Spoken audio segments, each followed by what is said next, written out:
प्रिय दर्शकों नमस्कार। ज्योतिष शास्त्र में आज हम चर्चा करेंगे दिनमान से चौघड़िए का मान कैसे निकाला जाता है। चौघड़िए का मान निकालने के लिए हमारे पास दो विधियां होती है। एक हम दिनमान से निकाल सकते हैं, दूसरी विधि हम सूर्य उदय से लेकर के सूर्यास्त के समय तक के अनुसार निकाल सकते हैं। लेकिन हम यहाँ पर केवल दिनमान से ही एक चौघड़िए का मान निकालेंगे। उसी विधि का हम प्रयोग करेंगे और आपको उस विधि के अनुसार बताएंगे। एक उदाहरण के द्वारा मैं आपको समझाऊंगा कि इस तरह से चौघड़िए का एक मान निकाला जाता है। और पंचांग का भी हम सहारा लेंगे। पंचांग के अनुसार बताए गए उसी के अनुसार, उसी तिथि के अनुसार, उसी वार के अनुसार हम उसे प्रक्रिया को जानते हुए, समझते हुए एक चौघड़िए का मान निकालेंगे। वैसे चौघड़िए का मान हर कैलेंडरों में, हर पंचांग में दिया जाता है। लेकिन जहां पर पंचांगों में दिया जाता है वे वहां उसी स्थान की माने जाते हैं। चाहे वो दिल्ली का हो, चाहे बम्बई का हो, चाहे कलकत्ता का या फिर राजस्थान का क्यों ना हो। किसी भी स्थान का जो समय के अनुसार चौघड़िया निकाला जाता है, तो जहां का दिनमान बढ़ जाता है तो उस अनुसार चौघड़ी का मान भी बढ़ जाता है। कभी कभी चौघड़ी का मान घट जाता है। जैसे दिन घटता है वैसी तरह चौघड़ी का मान भी घट जाता है। यानी कि दिनमान में बढ़ोतरी होती है तो चौघड़िए में अपने आप बढ़ोतरी होने लग जाती है। दिनमान में घटोतरी होती है तो इसी तरह प्रकार चौघड़िए का भी मान धीरे धीरे घट जाता है। इसी प्रकार कभी कभी रात्रि में रात्रि मान का मान बढ़ जाता है तो चौघड़िए का भी रात्रि समय में मान बढ़ जाता है। अगर रात्रि छोटी हो तो चौघड़िए का भी मान छोटा हो जाता है। तो इस प्रकार हम ज्योतिष का सहारा लेते हुए, पंचांग का सहारा लेते हुए एक चौघड़िए का मान निकालेंगे। और उस प्रकार हम समझेंगे कि एक चौघड़िए का मान जो निकलता है वो वास्तविकता में ये होता है। इसे देखने की विधि मैंने आपको बता बता रहा हूं। उस विधि के अनुसार हम एक चौघड़िए का मान निकालेंगे। और जिस प्रकार चौघड़िए का एक मान निकाला जाता है, उस चौघड़िए का जो समय निकाला जाता है, उस चौघड़िए को हम सूर्य उदय के काल में जोड़ेंगे। क्योंकि सूर्य उदय काल हर स्थान का अलग अलग होता है। ये मैंने आपको बताया था पहले ही। जब सूर्य उदय काल का समय अलग अलग होता है तो वहां के चौघड़ियों में अंतर आ जाता है। तो फिर हमारा जो अपने स्थान का जो समय है उसके अनुसार हम चौघड़िए का मान निकाल करके हम उसका उपयोग करते हैं। तो वो हमारे लिए लाभदायक रहेगा विशेष करके। तो अब चौघड़िए का मान निकालने के लिए हम पहले दिनमान को देखेंगे कि दिनमान में कितनी घंटी है, कितने पल है। फिर उस घंटी और पल को हम घंटों में बदलेंगे, घंटों को बदल करके फिर मिनटों में, फिर उसके अनुसार हम निकालेंगे। वैसे चौघड़िए सिर्फ 7 होते हैं लेकिन दिन में 8 चौघड़िया आते हैं। एक चौघड़िया सूर्योदय काल से शुरू होता है और सूर्यास्त के आसपास एक वापिस वही चौघड़िया रहता है। तो इस प्रकार ये दिन के अंदर 8 चौघड़िए रहते हैं लेकिन वास्तविकता में चौघड़िए 7 होते हैं। क्योंकि एक सुबह से स्टार्ट होता है, वही चौघड़िया शाम के समय अस्त होते समय होता है। इस प्रकार एक चौघड़िए का मान 2 बार आ जाता है। तो कुल मिलाकर 8 चौघड़ियों का मान बना रहता है। तो अब इसे हम समझेंगे ज्योतिष में किस प्रकार से निकाला जाता है। तो मैं एक पंचांग का सहारा ले रहा हूँ, श्रीधर पंचांग है मेरे पास। उस सहारे के अनुसार हम समझेंगे कि चौघड़िए का मान कैसे निकाला जाता है। हमारे पास श्रीधर पंचांग है। इस पंचांग के द्वारा हम निकालेंगे दिनमान से चौघड़िए का मान। दिनमान से चौघड़िए का मान निकालने के लिए हम सीधे आज की तारीख से देखेंगे कि चौघड़िए का मान कैसे निकाला जाता है। तो आज देखने के लिए यहाँ पर हम लेते हैं, ये ऊपर आप देख रहे हो वैशाख शुक्ल पक्ष विक्रम संवत 2082 लिखा हुआ है। और ये इनके सामने तारीख दी गई, अंग्रेजी तारीख लिखी हुई है 28, 29 और 30। आज की तारीख 30 है। तो 30 तारीख के हिसाब से हम निकालेंगे कि एक चौघड़ी का मान कितना होता है दिन मान के हिसाब से।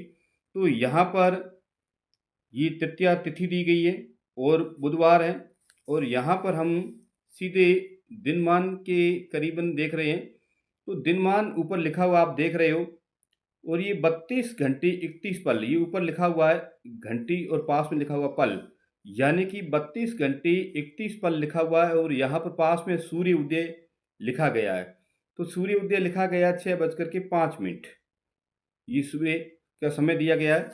तो इस दिनमान के हिसाब से हम निकालेंगे कि एक चौघड़िए का मान कैसे निकाला जाता है। यहाँ पर मैंने स्पष्ट लिखा है चौघड़िए का मान कैसे निकालें, जो कि आप देख रहे हो। यहाँ लिखा है वैशाख शुक्ल पक्ष तृतीया बुधवार विक्रम संवत 2082।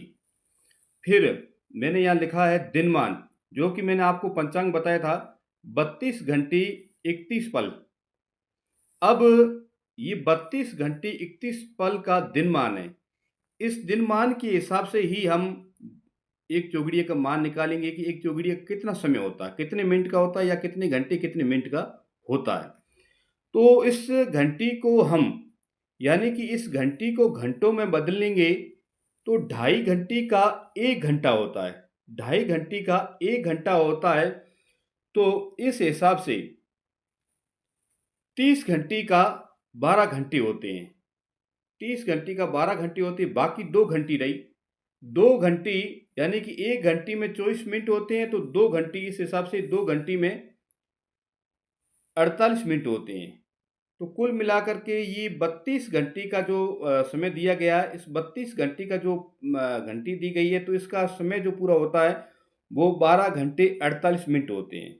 यानी कि घंटी के हिसाब से हम अगर समय निकालते हैं, इसे घंटों मिनटों में घंटों में बदलते हैं, तो ये 32 घंटे का 12 घंटे 48 मिनट होते हैं। अब बाकी जो रही 31 पल, अब 31 पल का हिसाब करेंगे तो 31 पल का यानी कि ढाई पल का 1 मिनट होता है। तो इस हिसाब से हम 30 पल का पहले निकालेंगे, तो 30 पल का होता है 12 मिनट। 30 पल का 12 मिनट होते हैं और पीछे रहा 1 पल, तो 1 पल का 24 सेकंड होता है। तो इस हिसाब से हम ये समय निकाला है, यानी कि 32 घंटे का हमने समय जो निकाला 12 घंटे 48 मिनट। इसी प्रकार 31 पल का जो समय निकाला वो है 12 मिनट 24 सेकंड। अब 12 घंटे 48 मिनट में से 12 मिनट 24 सेकंड को हम जोड़ेंगे, तो इनको जोड़ने से ये कुल मिलाकर के यहाँ आप देख रहे हो, ये मैंने लिखा है 12 घंटे 48 मिनट है, और नीचे मैंने लिखा है 48 मिनट को 12 मिनट में जोड़ दिया और 24 सेकंड पास में जोड़ दिया। तो 24 के 24 आ गए और 48 12 ये 60 मिनट होते हैं और 12 घंटे आ गए।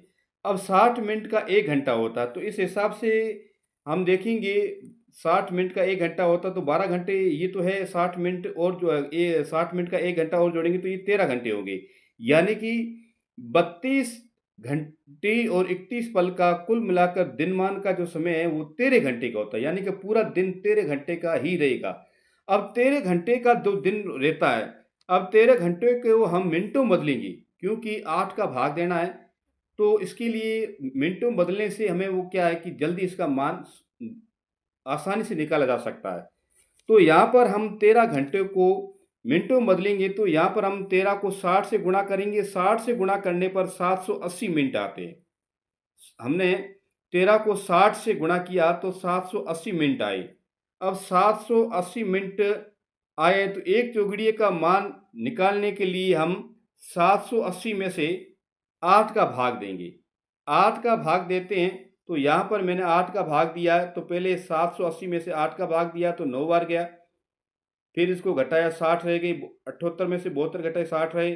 फिर 8 का भाग 7 बार गया, 56 बार गया, पीछे 4 रह गए, फिर पॉइंट लग गया, फिर ये 50 बार गया। इस प्रकार 97 मिनट यानी कि 97.50 जो ये मान निकला है। तो 97 मिनट है और 50 सेकंड है, तो अधिकांश 31 सेकंड से जो ऊपर का समय होता है उसको हम मिनट के अंदर मानते हैं। तो यहाँ पर 50 सेकंड को हम 1 मिनट में जोड़ेंगे तो ये हो गए 98। तो 98 मिनट हो गया, एक चौघड़िए का मान है वो कुल मिलाकर के 98 हो जाता है। तो 98 मिनट होता है, तो 98 मिनट को हम 60 में घटाएंगे, यानी कि मिनट को हम 98 मिनट को हम घंटों में बदलेंगे, तो 60 का भाग देने पर एक बार जाएगा, पीछे 38 रहते हैं, यानी कि 1 घंटा 38 मिनट। यहाँ मैंने स्पष्ट लिखा है, आप देख रहे हो 1 घंटा 38 मिनट समय आता है। 1 घंटा 38 मिनट का जो समय आया है, अब इस समय को सूर्योदय काल में जोड़ेंगे। सूर्योदय काल में समय में जोड़ेंगे। सूर्योदय मैंने आपको पहले बताया था कि 6:05 है, यानी कि सूर्योदय का जो समय है वो सुबह के 6:05 में सूर्योदय होता है। तो इस प्रकार हम 1 घंटे और 38 मिनट को इसमें जोड़ेंगे। 1 घंटे और 38 मिनट को हमने जोड़ दिया, तो यहाँ पर 38 और 5 43 मिनट हो गए हैं, और 6 और 1 को जोड़ा तो 7, यानी कि 7:43 मिनट तक एक चौघड़िए का मान रहेगा। यानी कि 1 घंटा 38 मिनट का एक चौघड़िया है, इसे हम सूर्योदय काल में जोड़ेंगे। सूर्योदय आज बुधवार है, तो बुधवार के दिन पहला ही चौघड़िया लाभ का होता है। तो लाभ की चौघड़िया का मान जो निकलेगा वो 6:05 से शुरू होता है और 7:43 तक उसका समय रहेगा। इसी प्रकार अब 7:43 में से 1 घंटा 38 जोड़ेंगे तो अगले वाले चौघड़िया का मान निकलेगा। जैसे अगला चौघड़िया अमृत हो, कोई भी चौघड़िया हो, उस चौघड़िया का मान हम 1 घंटे 38 मिनट तो जोड़ते-जोड़ते वो सूर्य अस्त के करीबन पहुँच जाएगा समय। तो इस प्रकार हम एक चौघड़िया का मान निकालेंगे और इस प्रकार जोड़ते जाएँगे, एक चौघड़िया का पूरा समय हमें निकल में आसानी रहेगी। तो इस प्रकार ज्योतिष शास्त्र में इनका चौघड़ियों का मान निकाला जाता है, जो कि मैंने आपको एक उदाहरण के तरीके से बताया है।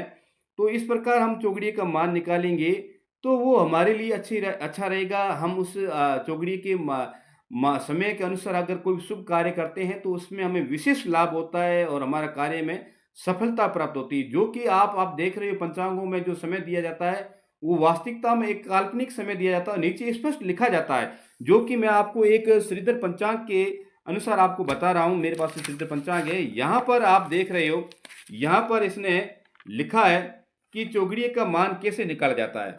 जो कि आप देख रहे हो, यहाँ लिखा हुआ है शुभ शुभ कार्य हेतु चौघड़िया मुहूर्त। जब कभी नक्षत्रवार और योगादि के अनुसार शुभ मुहूर्त नहीं मिले, तब चौघड़िए यानी कि मुहूर्त मान्य कहा जाता है। इस मुहूर्त के अनुसार हम कोई भी शुभ कार्य कर सकते हैं। लेकिन यहाँ पर स्पष्ट नीचे लिखा हुआ है कि सही समय, यानी कि यहाँ लिखा हुआ है कि जिस दिन का मैं चौघड़िया सही समय चौघड़िए का सही समय निकालने के लिए हम क्या करेंगे, तो यहाँ पर 8 का भाग देंगे। रात्रि के मान का निकालने के लिए भी 8 का भाग देंगे और सूर्योदय के समय भी हम 8 का भाग देंगे। तो उसमें क्या है, चौघड़िया का मान पूरा निकल जाता है। और ये चौघड़िया का मान निकालने के लिए हम दिनमान से, यहाँ लिखा हुआ सही समय जानने के लिए दिनमान अथवा रात्रि मान को 8 का भाग देकर प्रत्येक चौघड़िया का समय निकाल करके फिर सूर्य उदय अथवा सूर्य अस्त में उस अवधि को क्रम से जोड़ते हुए वांछित चौघड़िया का समय प्राप्त किया जा सकता है। क्योंकि एक पंचांग के अंदर स्पष्ट लिखा गया है कि आपको किसी भी चौघड़िया का मान निकालना है, तो निकालने का जो सही तरीका है वो यही है। इस प्रकार हम चौघड़िया का मान निकालेंगे तो वो चौघड़िया हमारे लिए शुभदायक रहेगा, लाभदायक रहेगा, उससे हमें विशेष लाभ की प्राप्ति होगी। तो इस प्रकार हमने उदाहरण के तौर से समझा कि दिनमान से चौघड़िया का मान कैसे निकाला जाता है, जो मैंने आपको विधि के अनुसार बताया। तो हम इसी प्रकार अन्य चौघड़ियों का मान निकाल सकते हैं। कभी भी किसी भी समय का अगर हमें चौघड़िया का मान निकालना है, तो उसके लिए हमें विशेष करके हम दिनमान के जरिए ही हम चौघड़िया का मान निकाल सकते हैं और अपने शुभ कार्य में इस चौघड़िया का उपयोग कर सकते हैं। तो इस प्रकार चौघड़िया का मान ज्योतिष शास्त्र में पंचांगों में स्पष्ट लिखा जाता है कि इस प्रकार निकालने से ही सही समय निकल पाता है। तो अब जो मैंने आपको समय बताया था, वो दिनमान के हिसाब से समय चौघड़िया का कैसे मान निकाला जाता है। अगले नेक्स्ट वीडियो में आपको सूर्य उदय से लेकर सूर्य अस्त के समय चौघड़िया का मान कैसे निकाला जाता है, वो भी आपको मैं समझाऊंगा। जब भी चौघड़िया का मान, ये हमने दिन के अनुमान दिनमान के अनुसार निकाला, यानी कि दिन का चौघड़िया के बारे में मैंने आपको बताया है। अगली बार मैं आपको रात्रि के समय में चौघड़िया का मान कैसे निकाला जाता है, किस तरीके से हम एक शुद्ध चौघड़िया का मान निकाल करके हम सही तरीके से उस चौघड़िया का उपयोग कर सकते हैं, यानी कि उसमें शुभ कार्य हम कर सकते हैं। तो इस प्रकार हम ज्योतिष शास्त्र के अनुसार और पंचांगों के अनुसार हम सही तरीका निकाल कर अगर चौघड़िया के अनुसार कार्य करते हैं, तो उस कार्य में निश्चित ही हमें सफलता प्राप्त होती है और हमारे कार्य बढ़ते रहते हैं, यानी कि हमारे कार्य में विकास होता रहता है। तो इस प्रकार ज्योतिष शास्त्र में बताया गया। तो मेरा चैनल पसंद आया तो सब्सक्राइब कीजिए, लाइक कीजिए, कमेंट कीजिए, शेयर कीजिए। राधे राधे, जय श्री कृष्ण।